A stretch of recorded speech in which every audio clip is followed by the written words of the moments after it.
Steel plant అప్పు 22,000 కోట్లు. అప్పు ఉంటే అమ్మేస్తాం అన్న వాదనే రైట్ అయితే, ఆంధ్రప్రదేశ్కి 22,000 కోట్లు ఉన్న అప్పు ఉంది స్టీల్ ప్లాంట్కి. ఆ అప్పు ఎలా వచ్చిందో కూడా మనం వివరించాను. సొంత గనులు లేకపోవడంలో వచ్చింది.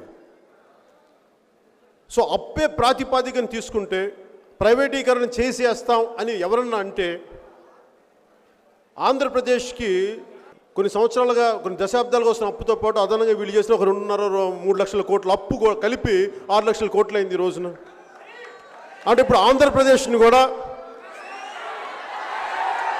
ప్రైవేటీకరణ చేస్తారా?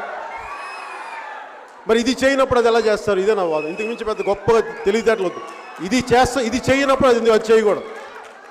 దీనికి వైసీపీ నిలబడాలి. వాళ్ళ నాయకులు పాదయాత్రలు చేశారు కదా, ఇంకోసారి పాదయాత్ర చేయండి, రండి, బయటికి రండి. ఎవరు కాదంటారు?